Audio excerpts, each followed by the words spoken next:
Major newspapers covered eugenics no less extensively on both their news and editorial pages. The New York Times gave respectful coverage to the eugenicist agenda. Quote, courses in eugenics increase in college of this country, the newspaper reported. Citing figures from the American Eugenics Society, an organization it described as having, quote, for its aim the betterment of racial standards throughout the country. At times, the newspapers were more expressively supportive. Uh, when Louisiana's legislature was considering a major eugenics law, the New Orleans Times Picayune gave its endorsement.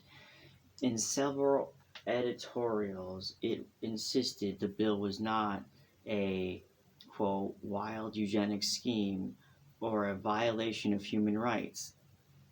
It was, the editorial board insisted, quote, simply a step to protect the community and the human race against the unfit. Religious leaders spread the word in articles for religious journals and through sermons from the pulpit, including ones they entered in the American Eugenics Society popular eugenics sermon contest. The Reverend Henry F. Ward, a founder of the Methodist Federation for Social Service and a professor of Christian ethics at Union Theopolitical Seminary, wrote in the magazine Eugenics that Christians and eugenicists were fighting a common battle because both were concerned with the, quote, challenge of removing the causes that produce the weak. Jeez.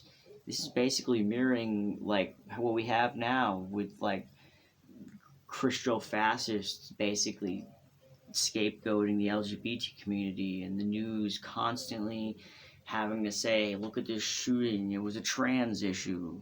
Ugh, jeez.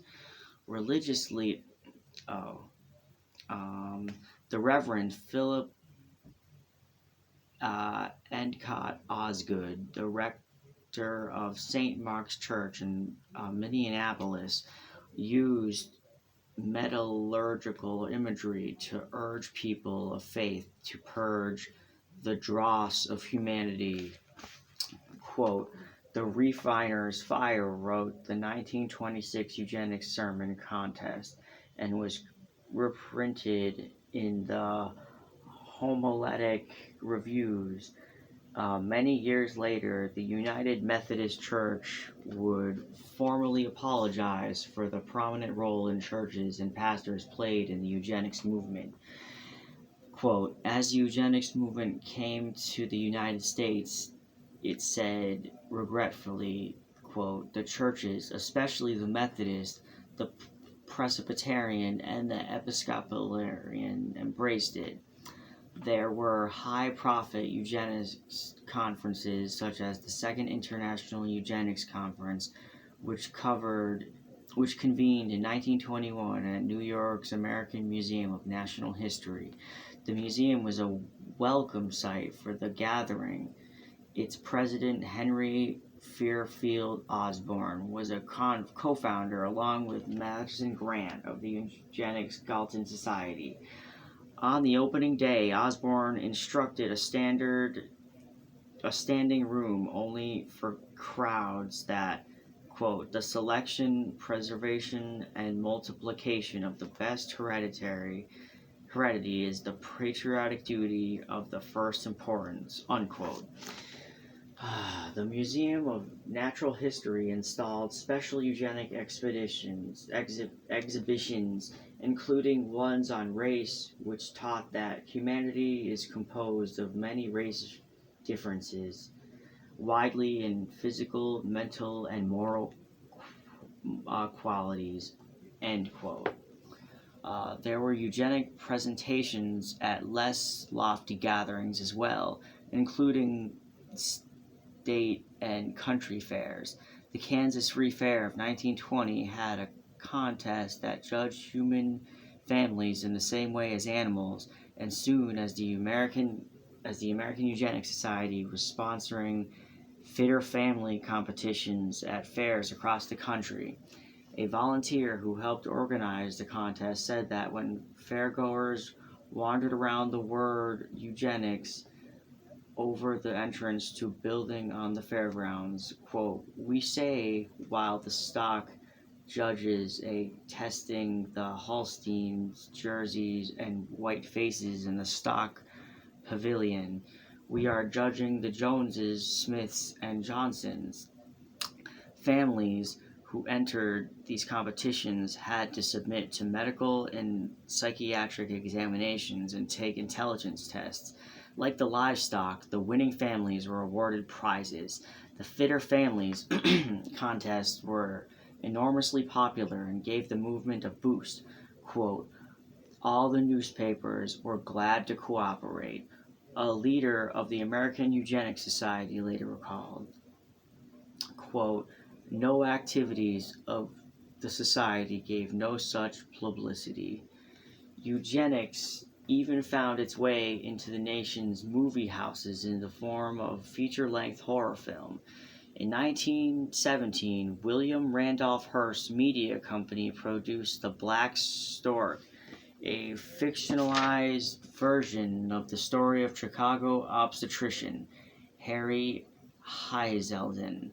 Heiselden became famous for allowing a baby with serious birth defects to die without treatment. In the film, in which the real Heiselden starred, a doctor saves the life of a defective baby who grows up to be a disabled adult and returns to kill the doctor who condemned him to, quote, "this life of torture and shame." Wow. Fortunately, the baby's grim adulthood is only a vision from God, and the mother is able to allow her defective newborn to die before he grows up to be a threat to society. While eugenics gained strength across the United States, a fundamental problem remained. It was not clear how the movement would achieve its goals. Galton and other eugenics pioneers talked about preventing the unfit from reproducing, but they were vague on its details. Early eugenicists in the United States were equally unclear about how to proceed, an imprecision that was driven in large part by the lack of good options. The first tactic that eugenicists tried was one that struck many as barbaric: forced castration. In 1855, Gideon Lincecum, a Texas physician, drafted a bill to castrate criminals. Lincecum had no preservations about the procedure. Quote, "Did you never see a eunuch?" he wrote to a friend. Lincecum said he had known 5, including one that he castrated himself, a, quote, "degraded drunken lot." Lincecum said that he had performed the operation, quote, "in a kind, youthful frolic," but castration cured him. The legislature did not take the matter so lightly. The bill occasioned a smart amount of angry discussion. Lincecum later recalled, and was later referred to the committee that supervised cattle issues, where it died. In 1897, the Michigan legislature considered a bill authorizing asexualization, as it called castration, of inmates of the Michigan Home for the Feeble-Minded and Epileptics and certain classes of criminals. The bill sponsored had great hopes, but castration struck too many members of the general public as unseemly and cruel. Dr. W. R. Edgar, a Michigan state representative who sponsored the bill, blamed the state's sentimentalists for its defeat. In the absence of laws, some doctors at state institutions started to perform castration on their own authority. In 1890, Dr. F. Hoyt Pilcher, head of the Kansas State Asylum for Idiot and imbecile youth, castrated 44 boys and men, and performed hysterectomies on 14 girls and women. Dr. Pitchler's methods drew opposition, including from local paper that reported his activities under the headline "Mutilation by the Wholesale Practiced at the Asylum." In the end, public opposition forced Dr. Pitchler to stop. When, with public opinion a seemingly insurmountable obstacle to castration laws, the eugenicists set their sight on new approach: eugenic marriage restrictions. Connecticut, the first state to act, adopted an 1895 law barring epileptic, imbecile, and feeble-minded individuals from marrying if the woman was under 45. The penalty was up to 3 years in prison and up to 5 years for anyone who aided in such a marriage. Other states soon followed. The majority had eugenic marriage laws by 1914. The 41 states would by the mid 1930s. Marriage prohibitions were a major advance for the eugenics movement.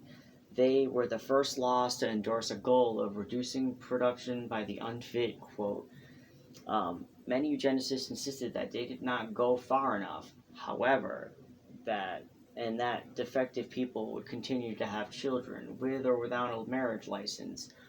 One of the nation's leading eugenicists was direct about it. Quote, "No cheap device of the law against marriage," he protested, "was going to solve the problem of hereditary defects."